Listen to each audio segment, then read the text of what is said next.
کون سے ایسے 12 کام ہیں جو مسلمانوں کے کرنے کے ہیں، وہ میں مختصر سے وقت کے اندر بریف کر دیتا ہوں، کیونکہ اس وقت تو سب کو یہ ہے کہ بھئی میں نے کیا کرنا ہے، کہیں میں پکڑا نہ جاؤں. یعنی جس کو بھی تھوڑا سا آخرت کی جواب دہی کا خوف ہے نا، تو وہ تو ڈرتا ہے کہ بھئی میں نے اس پورے معاملے میں کیا کرنا ہے کہ اللہ تعالیٰ مجھے نہ پکڑ لے کہ میرے مسلمان بھائیوں کے ساتھ یہ ہو رہا تھا اور میں نے کچھ نہیں کیا.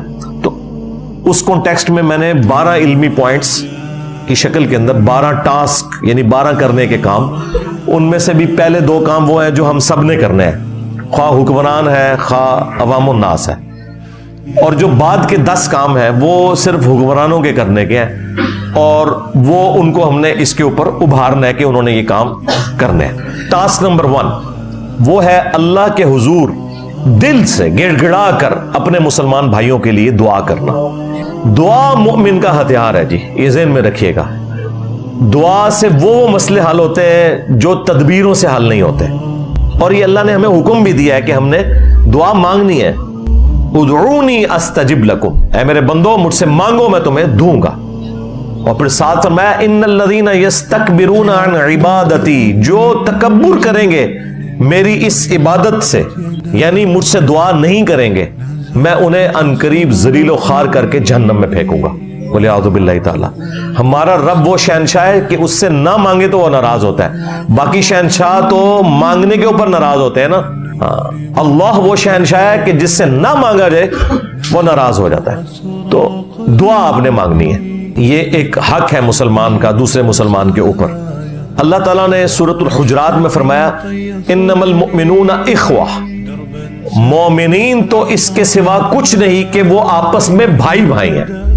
اور اس کی جو ایکسپلینیشن ہے نا، وہ نبی صلی اللہ علیہ وآلہ وسلم نے جس انداز میں کی ہے، صحیح بخاری اور صحیح مسلم دونوں میں حدیث ہے کہ باہمی اخوت میں، بھائی چارے میں، ہمدردی میں تمام مسلمان ایک جسم کی مانند ہے. جسم کے اگر ایک حصے میں بھی تکلیف ہو تو پورا جسم اس کی تکلیف کو محسوس کرتا ہے. حتیٰ کہ صحیح مسلم میں یہاں تک الفاظ ہیں کہ اگر آنکھ میں تکلیف ہوتی ہے نا تو پورا جسم رات کاٹ کے گزارتا ہے، صرف آنکھ نہیں جاگ رہی ہوتی، پورا جسم جاگ رہا ہوتا ہے. تو یہ دعا والا معاملہ کرنا ہے، اور اس دعا میں ہمارا اپنا فائدہ بھی ہے. صحیح مسلم میں حدیث ہے کہ جو مسلمان دوسرے مسلمان کی غیر موجودگی میں اس کے لیے دعا کرتا ہے، ظاہر ہے ہم تو یہاں ہیں، وہ فلسطین میں ہے، یہاں بیٹھا ہوا اگر کوئی ان کے حق میں دعا کرتا ہے تو اللہ تعالیٰ ایک فرشتہ معمور کر دیتا ہے جو اس دعا کرنے والے کی دعا پر آمین کہتا ہے، اور ساتھ یہ بھی کہتا ہے کہ اے اللہ جو یہ شخص اپنے بھائی کے لیے دعائیں مانگ رہا ہے نا، یہ تمام دعائیں اس کے حق میں بھی تو قبول کر لے. دیکھیں یعنی ہم تو خود دعا مانگ رہے ہیں اور فرشتہ ہمارے حق میں، ایک معصوم فرشتہ ہمارے حق میں اللہ کے حضور دعا مانگتا ہے. تو اس دعا کرنے کا فائدہ ہمیں خود بھی ہے کہ اگر ہم اپنے بھائیوں کے لیے دعا کریں گے ان کو تو فائدہ ہونا ہی ہونا ہے، انشاءاللہ ہمیں بھی اس حوالے سے فائدہ ہوگا. ٹاسک نمبر 2 وہ ہے سوشل میڈیا کے اوپر اپنی آواز کو بلند کرنا. کہیں پر اگر پروٹیسٹ ہو رہے ہیں ان پروٹیسٹ میں حصہ لیں. فزیکلی جو ڈیمانسٹریشن ہوتی ہے، بینرز اٹھا کے، پلے کارڈز اٹھا کر، جس طرح یورپ میں اور امریکہ میں پوری دنیا کے اندر یہ احتجاج ہو رہے ہیں، ان میں جہاں تک قانون کے دائرے کے اندر آپ نے اس میں حصہ لینا ہے. اور سوشل میڈیا کے اوپر آپ نے اسلام کے حق میں، فلسطینیوں کے حق میں آواز بلند کرنی ہے. لیکن اس آواز بلند کرنے میں ایسا کوئی معاملہ نہ ہو کہ وہ گالی گلوچ کی طرف چلا جائے اور اسلام کی کوئی غلط پکچر لوگوں کے سامنے آئے. یہ ذہن میں رکھیے گا. یہ اللہ تعالیٰ نے سورہ الانعام میں فرمایا وَلَا تَسُبُّوا الَّذِينَ يَدْعُونَ مِن دُونِ اللَّهِ فَيَسُبُّوا اللَّهَ عَدْوًا بِغَيْرِ عِلْمٍ. مت گالی دو لوگوں کے جھوٹے معبودوں کو، کہیں ایسا نہ ہو کہ وہ انجانے میں تمہارے رب کو گالیاں دیں بغیر علم کے. تو اس لیے گالی گلوچ والا معاملہ نہیں ہونا چاہیے کہ جس کی وجہ سے اسلام کی بدنامی ہو. اچھا، اس آیت کو بعض لوگ میرے خلاف بھی یوز کرتے ہیں کہ جی ہمارے بزرگوں کو برا کہتا ہے، تو قرآن نے تو کہا ہے کہ کسی کے بزرگوں کو برا نہ کہو، وہ تمہارے بزرگوں کو کہیں گے. تمہارے بزرگوں کو آپ کہہ لیں. ہمارے بزرگ وہ ہیں کہ جن کے بارے میں آپ تصور بھی کریں گے نا برائی کا تو آپ اسلام سے خارج ہو جائیں گے.